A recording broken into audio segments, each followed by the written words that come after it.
This podcast is brought to you by Save the American Inventor and their initiative, Stop Patent Pirates. Some big tech companies and large corporations, companies that you might interact with on a daily basis, are stealing small companies' ideas. We call them patent pirates, and they are crushing American innovation. For more than 200 years, patents have made our lives better, safer, and created opportunity, jobs, and prosperity for our country.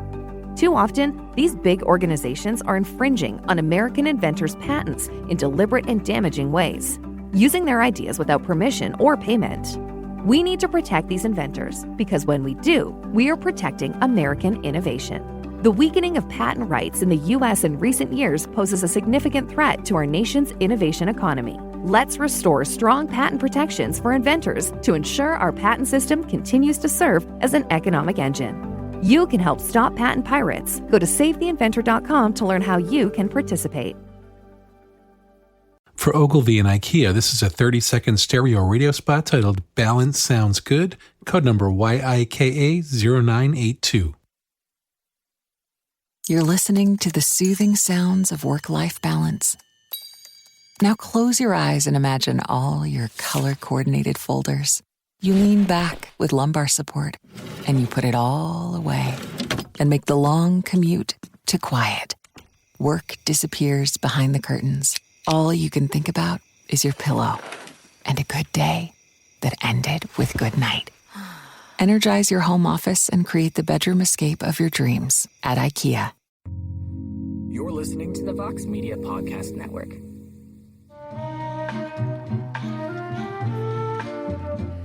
All right, everybody. Part 2 of our post-fight doubleheader coverage following UFC 260, which went down at the UFC Apex in Las Vegas in front of a lot of celebrities. It was an interesting night.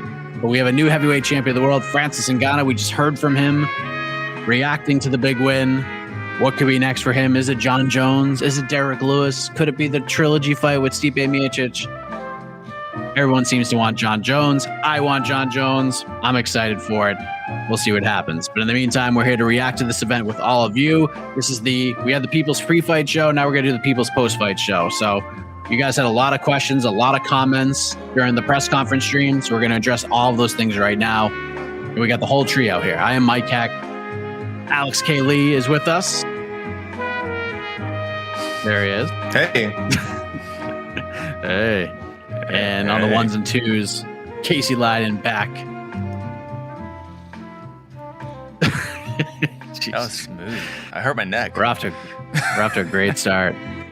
Just a terrific start. But AK, wait, big night.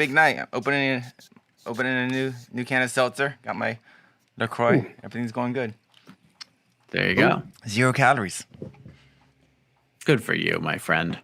Watch those cows. All right, AK.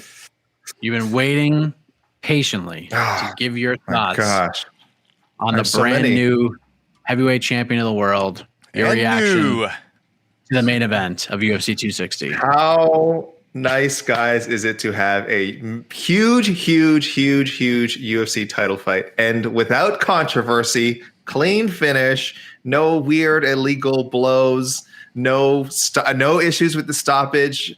Herb Dean's only human. I mean, I wish he could have stopped that last hammer fist, but honestly, that's very hard. That's a very hard thing to stop. That was just a scary moment. But otherwise, we had this narrative, guys, going in. We had this narrative for whether you're a fan of Francis Ngannou or not. It is a narrative that was laid out ever since the first fight between him and Steve Miocic. Maybe also after the Lewis fight too. That's part of the story.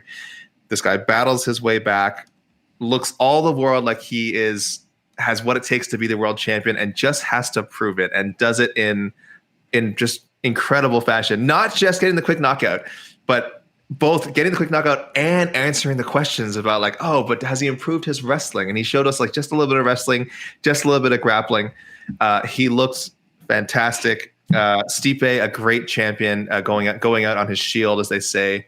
Not the first time I think we're going to use that phrase on this show. And it's just so refreshing. It's so refreshing that we can now move on. There's now certain questions to be asked about what's next for the champion, but let us be at our most optimistic here and just picture all the big things that are ahead for Francis Ngannou. Well said, AK. Well said. Round of applause from the live studio audience. It's a great win. Oh, Hey, they're late. they're late. They're tired. They're on a delay. Yeah. So there you go.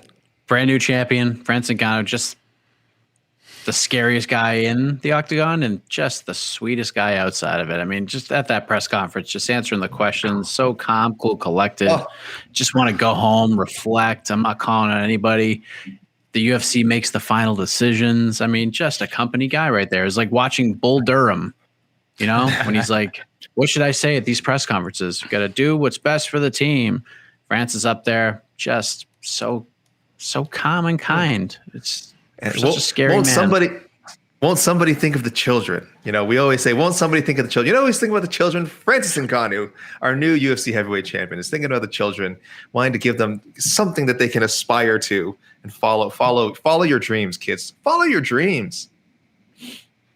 There you go. And I know a lot of you like to ask matchmaking questions. Don't do that. I mean, you can if you want, in case you could just answer all of them. But me and AK are literally going to do a whole podcast on this tomorrow. Yes, within a few hours, really. If we're being Before we go to the questions from our wonderful viewers, Mike, what was your expectation? What were your expectations coming into this fight, and what do you think went wrong? I know you did pick Stipe, which is, I mean, that's a fair choice. I mean, a lot of people pick Stipe. It wasn't like crazy to pick Stipe, but like, what do you think went wrong for Stipe outside of getting punched a lot? He got overzealous in that second round. He landed a good shot, got too aggressive, and got countered. The patience on both ends was key. Francis showed more of it, and that's why he won the fight.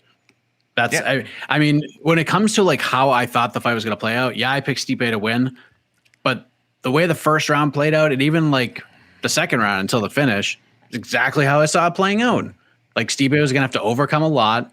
If it got to the third round, things are going to change, and then Stipe would kind of, you know, move away and wear him down. He would land a takedown eventually, start to tire him out, and then start to go to the body and end it in that sense. But that's how I saw it. I didn't see Stipe going in there and just being up 30-27 and then stopping Francis in the fourth round. He was going to have to overcome hell to get it done.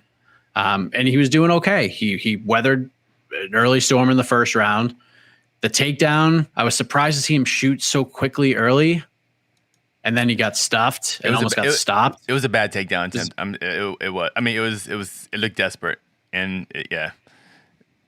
That's when my confidence in my pick really started to go away. I don't know. I mean, I expected Francis to dominate the first two rounds, and then Stipe was going to start to take it over. But Francis is just such a powerful and dangerous man. All he needs is one moment, one sharp thing. Stipe landed a really good shot, but he rushed in, and Francis landed like half of that shot and put Stipe down, and that was it.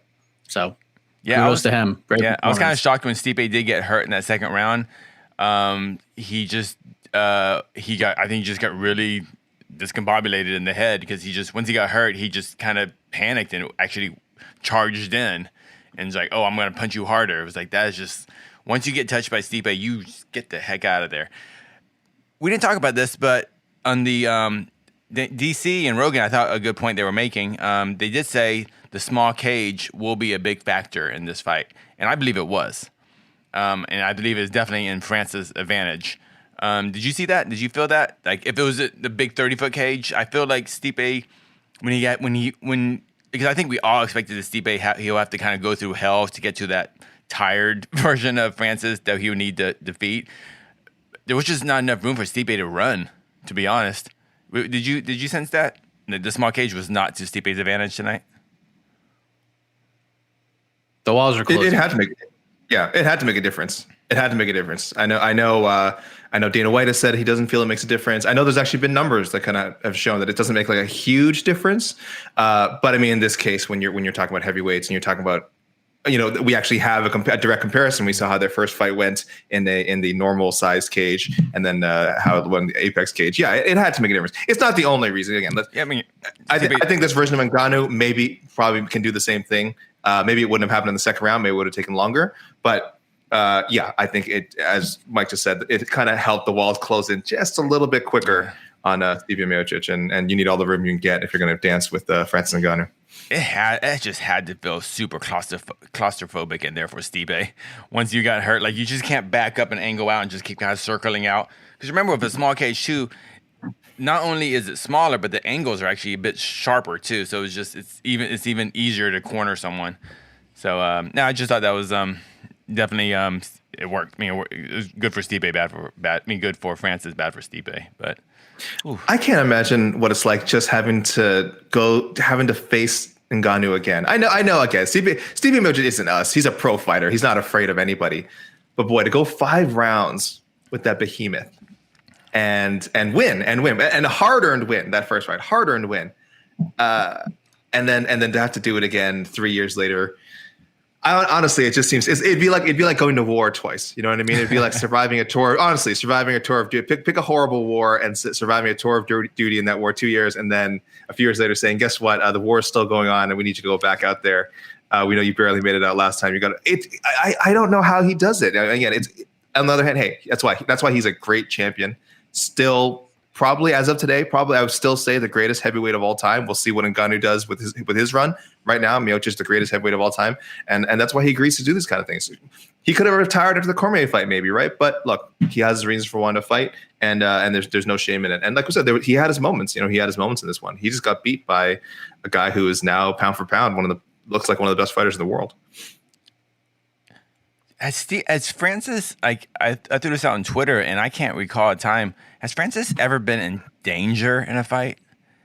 Has there ever been a point where you think, "Oh, Francis is about to get finished, or he's about to get subbed, or he's I don't even.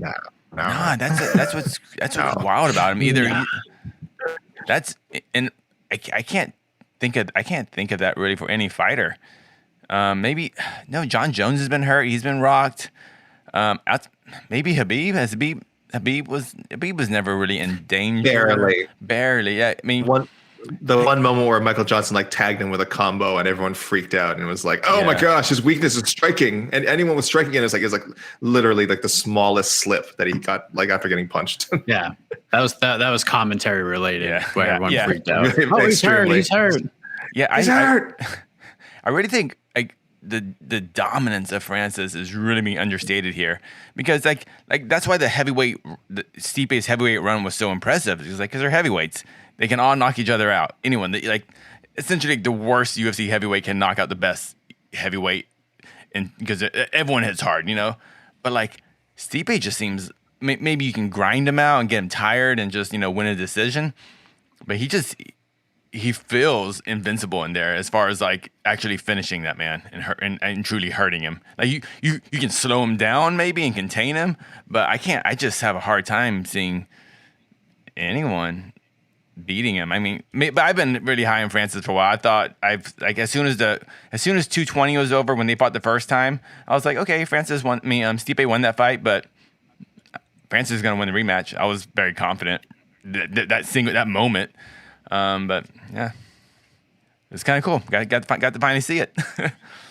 Yeah. It took a while, and in a way, I'm thank goodness that.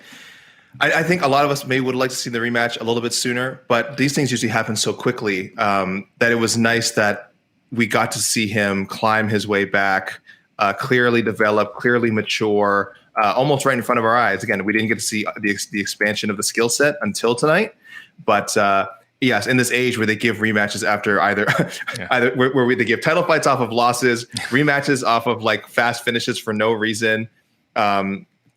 For them to be patient with this guy, again, whether it was intentional or not, whether it was just happenstance. Obviously, they couldn't match him up because Miocic was tied up with Cormier. So it was, I don't want to give them too much credit because they just had another matchup they preferred, but it worked out, and it worked out great for Ngannou. And this is why we're here now talking about a guy who if his run goes on, he is, trending to become the greatest heavyweight champion of all time. Though the reign could end pretty quickly, depending who he fights next. Let's put it that way.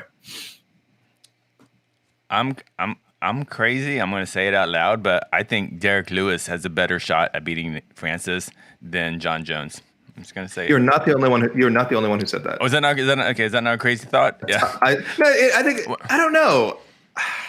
The thing is, we just have no idea what he looks like, what John Jones will look like. Yeah. We can project, and certainly project, and make some educated guesses. But it is different. It is a big change, right? It is a big change. So I don't know. But again, I don't think anyone would be super surprised. I think Ngannou would reasonably be favored going to the matchup.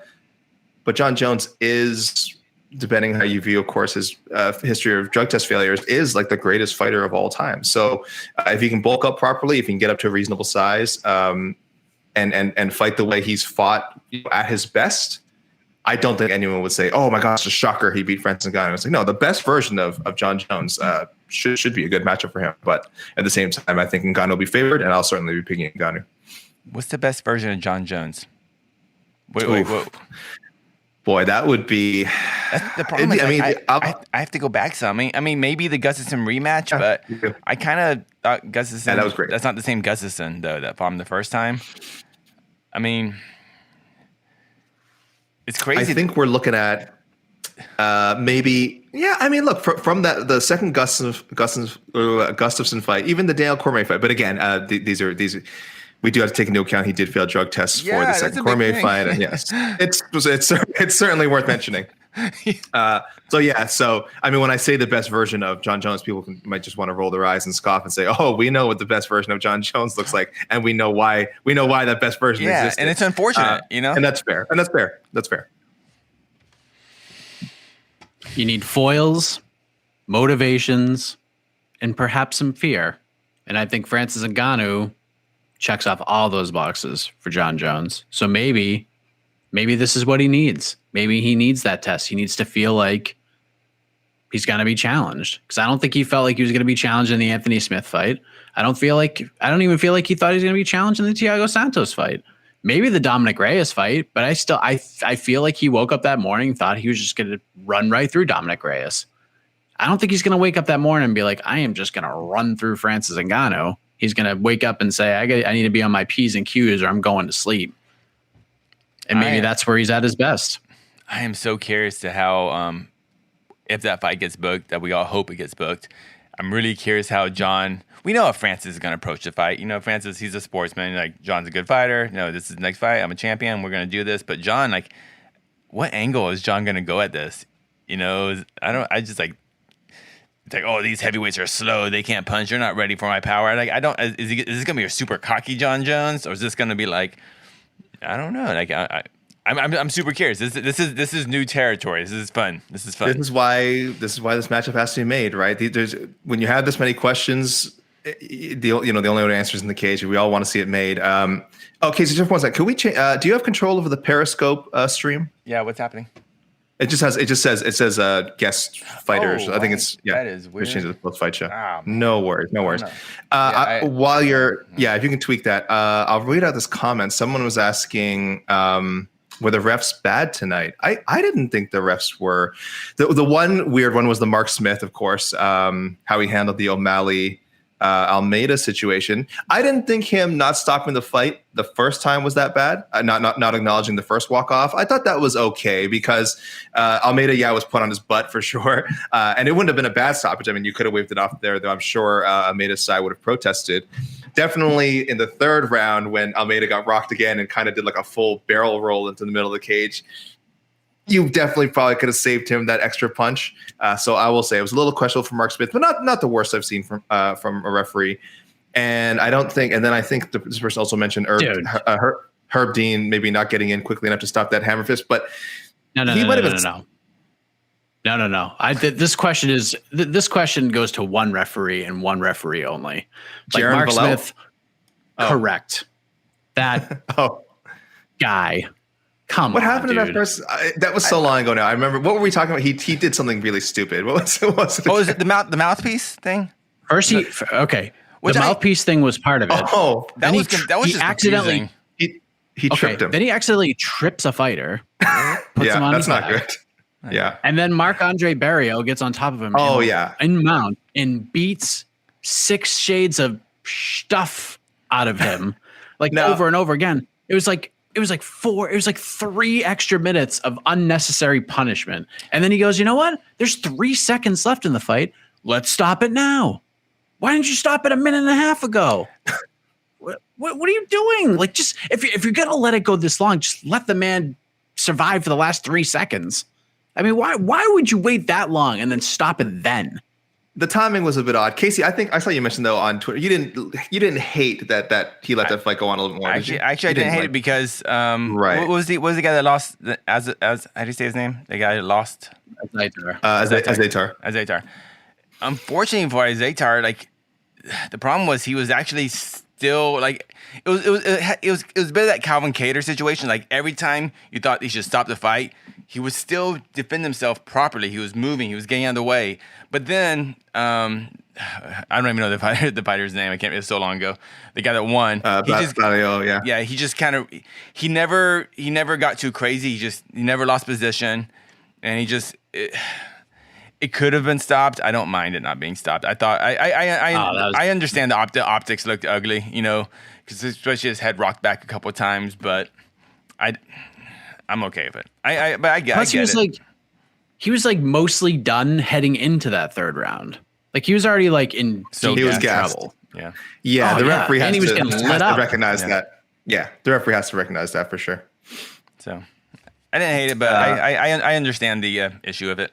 Did we have issues? But there were no issues. I mean, I thought the O'Malley stoppage. I thought everything was fine. It was just fights are crazy. It happens, but Villel is bad.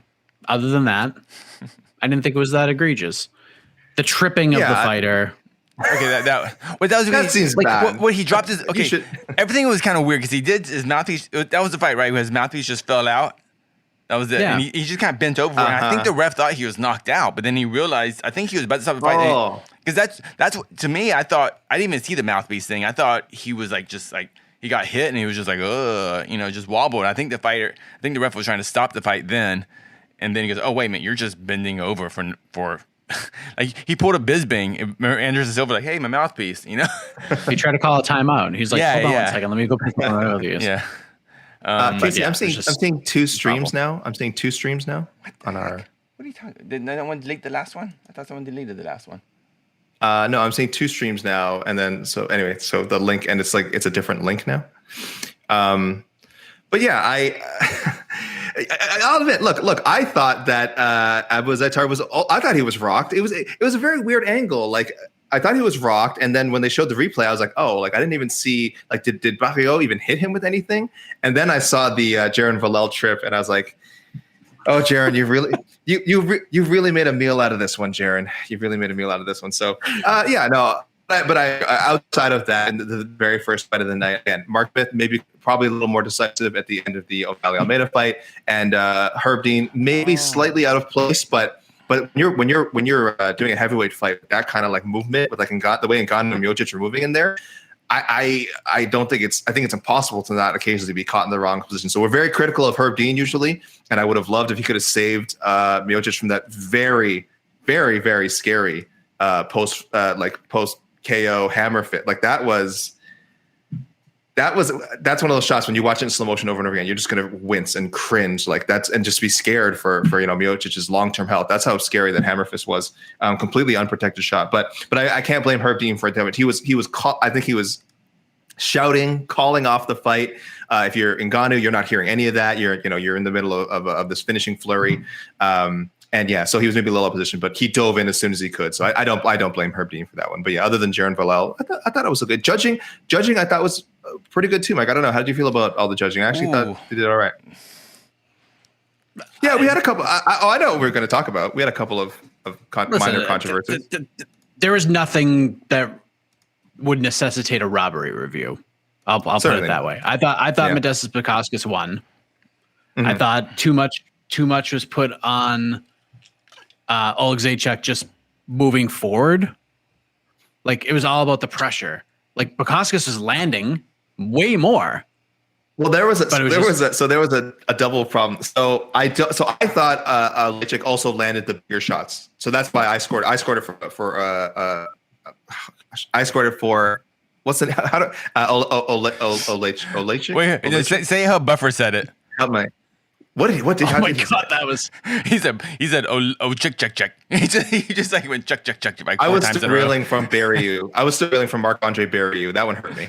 Oleksiejczuk. There we go. Oleksiejczuk. I thought he was landing the bigger shots, but I hated that, as you said, Mike. That the way Rogan and DC framed it after was that immediately they didn't agree with the decision. And they were saying it was because of the aggression, because he was coming forward. So now that's how everyone's going to interpret it. I actually do think, if you watch the fight again, I think Oleksiejczuk was landing the harder shots, or it looked like he was landing the harder shots because Bukauskas was countering beautifully, and he was landing a lot of hard shots of his own. It's just hard to gauge because the reaction. Maybe he was selling it a bit more. Also, probably a lot of Oleksiejczuk's, like he was throwing some hard shots, and I thought Bukauskas was blocking a lot of them too. So again, maybe I was fooled by that. Maybe I thought more of those went through than actually did.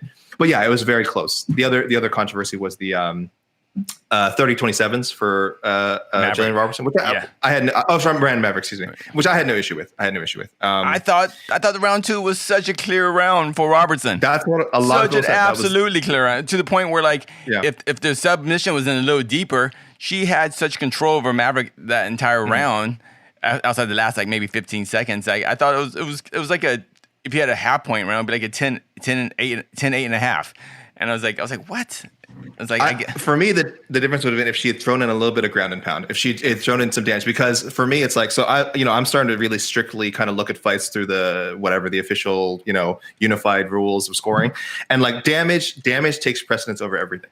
So I'm not saying Brandon Maverick totally ran away with the damage, but Jillian Roberts' position changes and control are not supposed to be ranked above damage unless the damage is even, which it wasn't, because even when Jillian Robertson was holding Brandon Maverick, Maverick was actually punching her a lot. I'm not saying she was doing a lot of damage, but Robertson was doing no damage, so the damage was not equal. The damage was clearly in Maverick's favor, and that is how you are supposed to score fights: is who actually did damage. That is some effed up judging criteria then, because according to that, then I could have you on the ground, have you in a choke. You could be fighting a choke for 4 minutes and 55 seconds, but if you just go like this, hit me one time, you got more damage. That's more damage. That's exactly what you're saying, man. That is not exactly what you're saying. Moving on. She did not come close to finishing. No, I'm telling you a hypothetical round, because you said if damage is all that matters. Yeah. If damage is all that matters, and you only go to grappling and control. I would consider nearly finishing a submission as damage. She was defending submissions. She was defending submissions almost that whole round. We're going to rewatch that. We're going to rewatch that round. She defended them all. She was not close to being finished. She was at no point close to being finished. Yeah, that's like more. But being close to being finished doesn't mean that's not. So you have to be close to being finished. You don't get points for almost landing punches either. So I don't give points for almost getting submissions unless it's really in deep, which it wasn't. But that's completely subjective then. It's like if it's in deep. What is in deep then? Like, so if she's defending a choke like this and she's got her chin tucked in, that's not considered in deep? I think the judges can tell the difference. Did you think that Miranda Maverick was in any serious danger during that round? I thought it was such an easy 10-9, almost a 10-8, because she has so much back control. Do you think control is not part of the? She had her back the whole round. Control is only part of the scoring criteria if it results in some sort of damage, or I would say again, like a really close submission. If you're just controlling, that is secondary to damage. That's in the criteria. I know how it looks. I understand how it looks. Gentlemen, MMA decision. You and Sean Sheehan are the only people in the entire world. Sean Sheehan, you two people who know how to judge fights properly. I know. Sean Sheehan. If you follow Sean Sheehan, he's really, really good at understanding the criteria. So I admit I adhere to kind of a lot of the things that he says. So maybe me and him are on an island on this one. But again, watch the videos he's done on how to score fights. Eric McGraken has also done videos recently on how to score fights, and you'll understand why those 30-27s existed. I actually thought the judges did a really good job. I thought she had control. The submissions weren't deep enough. It was definitely such an easy round for Robertson. Yes, control is secondary to damage, and she didn't come close to doing any damage. Oh man! All right, hold on. Watch it again. Guys, we got like five minutes. Oh my gosh, that's right. And we haven't answered a single question. All right, go to question. Let's get to answer something. Jeez, I'm just bring Jet on the show now. He'll agree with me. You don't want that. Oh, well, never mind. I saw some of his tweets tonight. I don't want him on the show either. He was so like, eesh. All right, here we go. Let's try and get. All right, readers. Readers and listeners. It's a big question, right? What It's a happens big to one. Tyron Woodley? It's a big one. I don't think should I? I'm saving my answer for on to the next one because I Okay. thought about this. I'll I address thought it. about So this. Paulo J specifically saying Dana had a one hanging statement about him. The hanging statement was he was asked, "What do you think is next for Tyron now that he's lost? After this performance?" And then I think literally said, he said, "How old is?" He said, "How old is he?" Oh, he said, "That's 4 in a row now for Tyron. What, 38, 39 years old?" Yeah, 30. And so that was but that was Dana's statement. That was it. It was like 6 words. And that was it. Did not really make a conclusive statement about what was next for Tyron. A lot of people seem to infer that he was saying that's it, that he's done, but he didn't say anything clearly.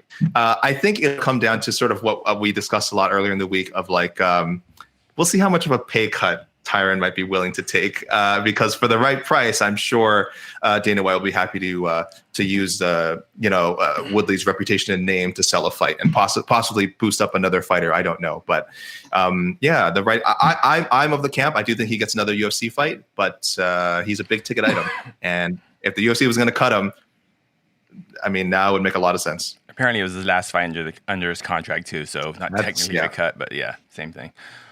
It sucks for Woodley. It's just a money thing. It's not because Woodley's not a competitive welterweight anymore. He's not top 5. Woodley. I expect Woodley to be with a different organization if he chooses to continue fighting. He will get the choice of one. He will get the choice of one matchup, or he will be gone. Yeah, you have to fight next week too. But he fought tonight, guys. Might give him the JDS treatment. Wasn't it nice to see him fight? What's that? To really fight tonight? He fought tonight, right? He didn't get back. He didn't get backed up against the cage. He didn't get held down. He fought. Yeah, I was like, oh, wow, that's the best Woodley we've ever seen. Then he gets knocked out. It started out so good though. All right.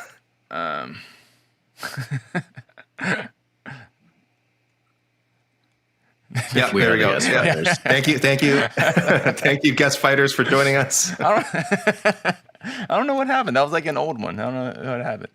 All right. Let me find a question.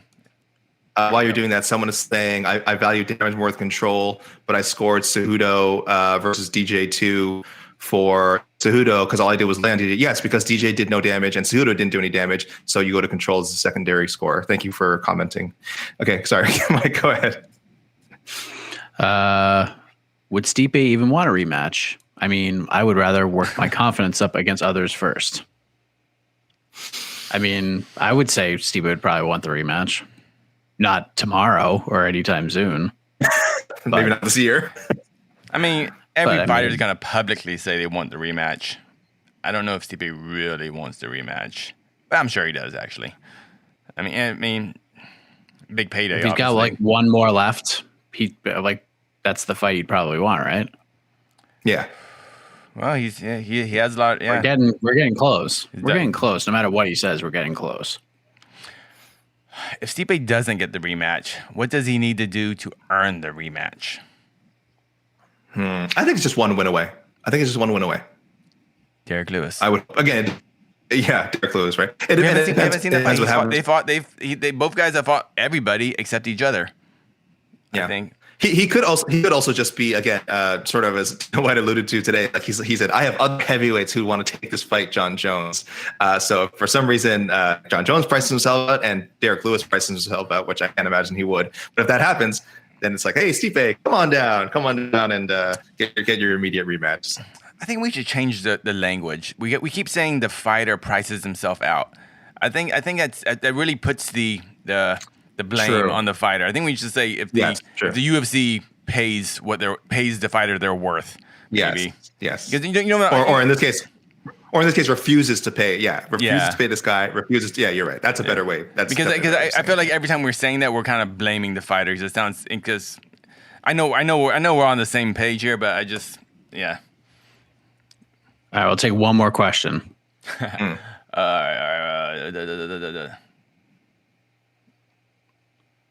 I know we'd want to go longer, but we have a lot still to do. It's late. Unfortunately, We've got stories. Yeah, we've got stories to do. What the heck? Sorry. Looking for a question. Sorry, we have these big exciting cards. Oh yeah, that John Jones Ngannou fight has to happen. Though I kind of agree with Mike's optimism. Like they'll find a way. I want to believe that they'll find a way.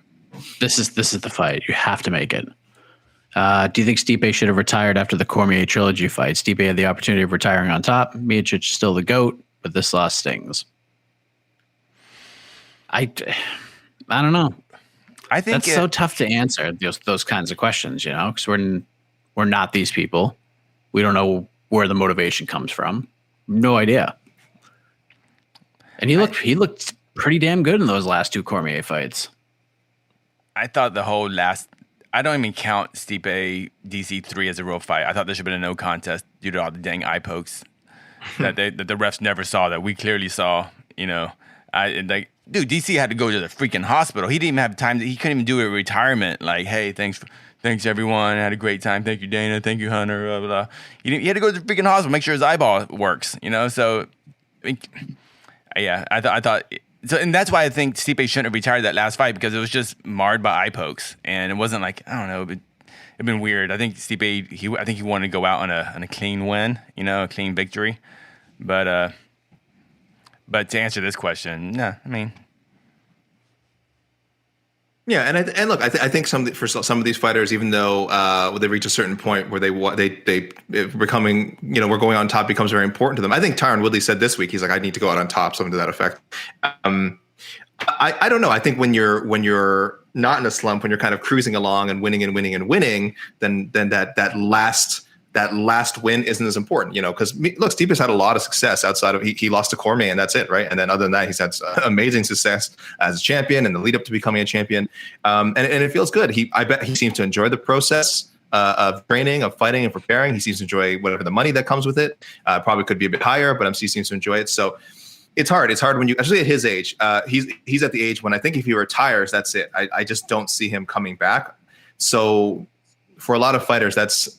Well, again, Oscar De La Hoya is coming back, and Mike Tyson. So, I mean, there's, whatever. 10 years from now, Triller will be doing their MMA Legacy series. But realistically speaking, as far as like competing at the highest possible level he can, that's a small window. And once you close that, you pretty much don't get to go back to it. So, yes, I know for most fights it sounds insane, not wanting to go on top and wanting to fight Ngannou. But again, like we said earlier, he's cut from a different cloth than we are, and maybe he'll regret it later when he sees the footage and when he feels the after effects of those Ngannou punches. But no, I don't think he needs to walk away on top necessarily.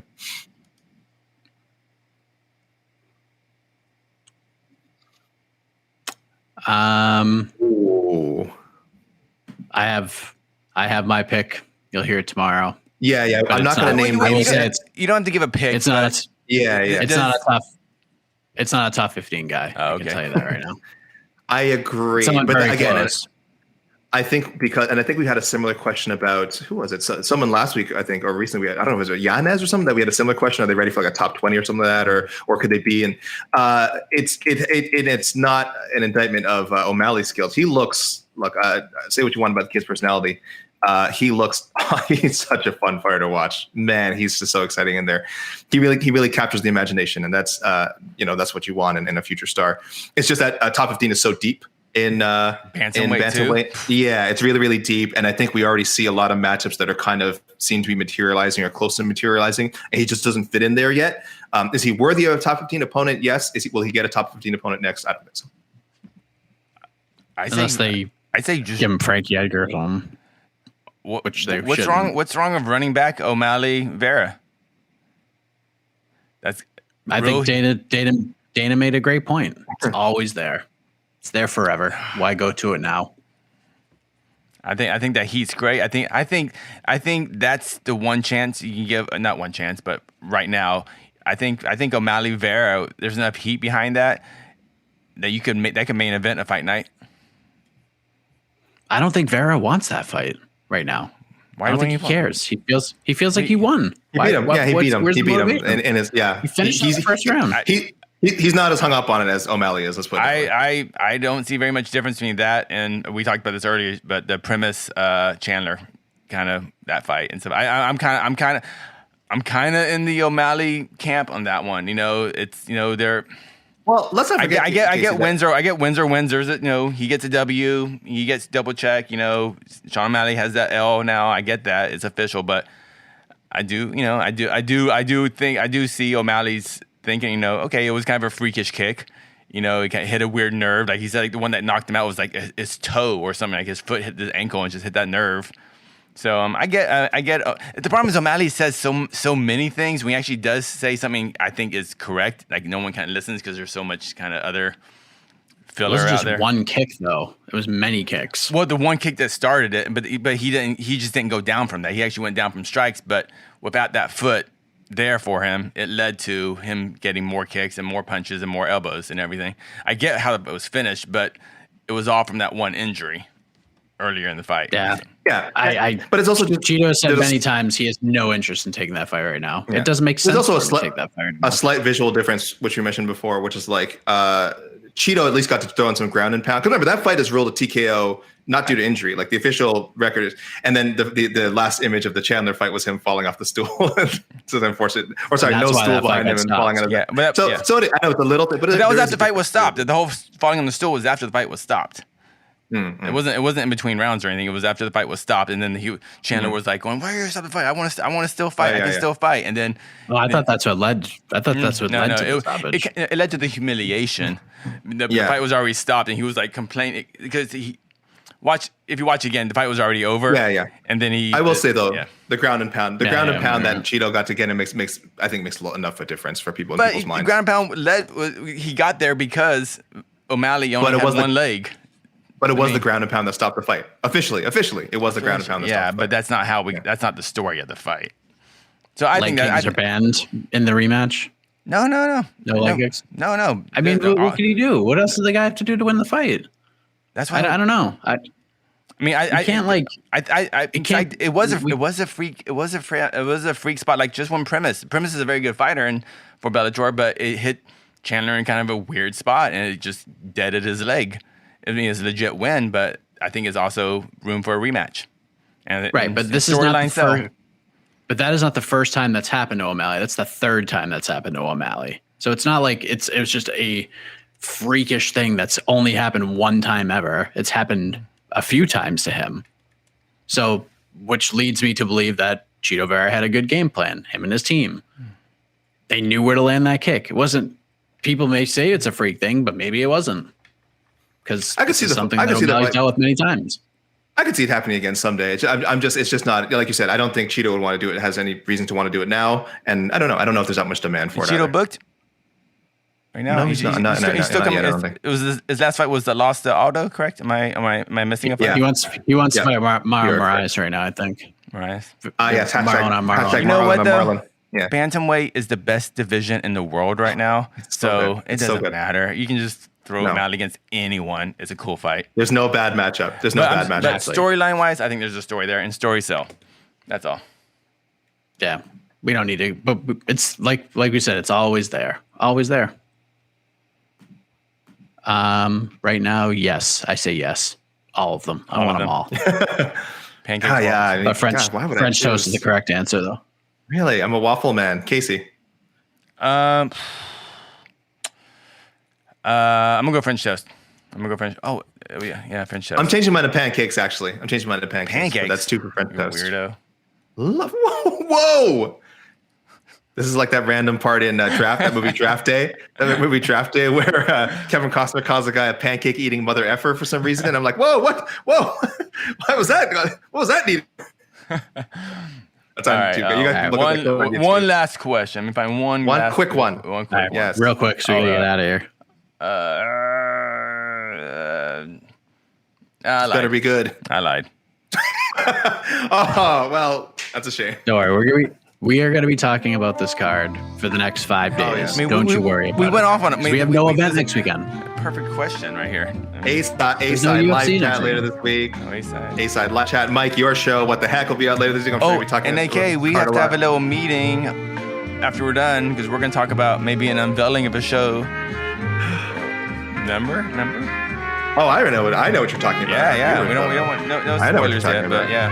No. Between the links later this week, you guys will be talking about UFC 260. There's going to be a lot of UFC 260 talk, guys. Yeah. Yes, we got you covered. Don't worry about it. But in the meantime, in between time, good night, everybody. AK for Casey, I am Mike Heck. Thank you for watching. Hope you enjoyed the card tonight. We'll see you down the road. You are all our guest fighters. You're listening to the Vox Media Podcast Network.